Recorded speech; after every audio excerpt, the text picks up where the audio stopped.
ایرانی supreme leader کی شہادت CIA کا مشن نکلا۔ امریکی اخبار نیو یارک ٹائمز نے CIA اور اسرائیل کی خفیہ مہم جوئی کی تفصیلات جاری کر دیں۔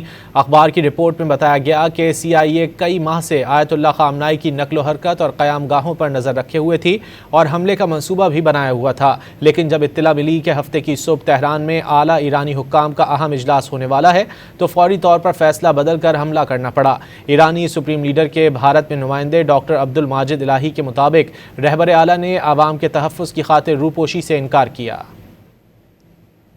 امریکہ اور اسرائیل نے ایرانی سپریم لیڈر آیت اللہ خامنائی کو کیسے نشانہ بنایا؟ امریکی اخبار نیو یارک ٹائمز تفصیلات سامنے لے آیا۔ امریکی اخبار نے اپنی رپورٹ میں بتایا ہے کہ امریکی خفیہ ادارے CIA کئی ماہ سے آیت اللہ خامنائی کی نقل و حرکت اور قیام گاہوں پر نظر رکھے ہوئے تھی۔ امریکی خفیہ ایجنسی کو اطلاع ملی کہ ہفتے کی صبح تہران کے وسط میں واقع ایک کمپاؤنڈ میں اعلیٰ ایرانی حکام کا اہم اجلاس ہونے والا ہے اور سب سے اہم بات یہ کہ سپریم لیڈر بھی اس میں شریک ہوں گے۔ نیو یارک ٹائمز کے مطابق CIA نے اس سلسلے میں معلومات کی تصدیق کی اور حملے سے کچھ لمحات قبل ممکنہ طور پر سب سے اہم ہدف آیت اللہ علی خامنائی کی موجودگی کی درست نشاندہی کر لی گئی۔ نیو یارک ٹائمز کے مطابق اسرائیل نے امریکی اور اپنی انٹیلیجنس کی بنیاد پر کئی ماہ سے ایرانی قیادت کو نشانہ بنانے کا منصوبہ بنا رکھا تھا۔ ابتدائی منصوبے کے مطابق رات کی تاریکی میں حملہ کرنا تھا، لیکن تہران میں حکومتی کمپاؤنڈ میں ہونے والے اجلاس کی اطلاع ملنے کے بعد ہفتے کی صبح حملہ کر کے موقع سے فائدہ اٹھایا گیا۔